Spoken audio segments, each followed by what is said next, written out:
The Gambia is one of the smallest countries in Africa, and it is also one of the smallest countries in the world. But despite its tiny size, it has a really long and interesting history which we will explore in this video. The Gambia is located in the west of Africa, right on the Atlantic Ocean, and is surrounded by Senegal except for a few miles on the south where it meets the Atlantic. For those who don't know, Senegal looks like this with the Gambia literally nestled inside it. The Gambia is known as the smiling coast of Africa because of how happy and welcoming the people are who live there. It is one of the most peaceful nations on the continent and is known for its stunning beaches, its wildlife, and its commitment to democracy. Before we start, I would just like to point out that the name of the country is actually spelt with a C at the end, but the correct pronunciation is still Gambia. Now before we start going through its history, let's take a look at its geography. The Gambia has a population of around 2.5 million people and covers an area of 11,300 square miles or 29,300 square kilometers, making it slightly smaller than Maryland in the United States, or just bigger than the island of Jamaica. Its capital and largest city is Serekunda, which has a population of around 368,000 people, while its oldest and second largest city is Brikama with 141,000 people. The Gambia is made up of 4 regions and 2 municipalities, with the West Coast region being the smallest and Banjul, which is the capital municipality, being the smallest.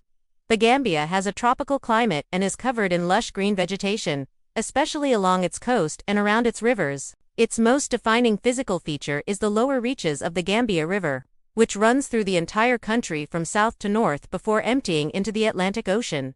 In fact, the country gets its name from this river. The name Gambia comes from the Mandinka word, Kemba, meaning river. The river is very wide and at certain points along its lower course, it forms a kind of delta. In the rainy season, the river overflows its banks and floods a large part of the surrounding land, creating a swampy area known as the lowgrounds.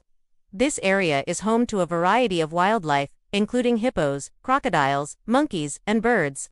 Despite the challenges posed by its geography, the people of Gambia have developed sustainable ways of living in harmony with their environment. They have developed efficient irrigation systems to water their crops, and they have developed fishing technologies that allow them to sustainably fish in the river.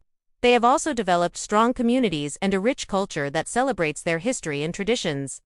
Now let's go through some of its history. The earliest inhabitants of the Gambia were the Wolof people who arrived in the region around the 5th century AD. They were followed by the Mandinka people in the 8th century and the Sira people in the 11th century. Each of these groups brought their own language, customs, and beliefs, which contributed to the rich cultural diversity of the Gambia. In the 15th century, the Portuguese became the first Europeans to make contact with the Gambia. They established a trading post in 1462, which they used to trade in gold, ivory, and other goods. However, the Portuguese did not attempt to colonize the Gambia, and instead, they left the administration of the territory to the local rulers. It was until the 19th century that the British and the French began to compete for control of the Gambia. The British eventually prevailed, and in 1881, they formally colonized the Gambia. During the colonial period, the Gambia became an important source of raw materials for the British Empire. Its agricultural products such as peanuts, coconuts, and palm oil were exported to Britain and used to support its industrial revolution. The British also introduced new crops to the Gambia, such as rice and cocoa. At the same time, however, the British suppressed the native religions and cultures of the Gambia and replaced them with Christianity and English customs. Many of the indigenous people were forced to convert to Christianity and traditional religious practices were banned. After World War II, the Gambia gained a measure of independence within the Commonwealth. In 1965, it became a fully independent nation. Since then, the Gambia has faced a number of challenges, including economic instability, droughts, and political coups. Nevertheless, the Gambia has remained committed to democracy and has held regular multi-party elections. The current president, Adama Barrow, came to power in 2017 after a popular uprising against the longtime ruler, Yahya Jammeh. So there you have it, a brief history of the Gambia. If you want to learn more about this fascinating country, I highly recommend checking out some of the resources. Thank you so much for watching, and until next time, stay awesome.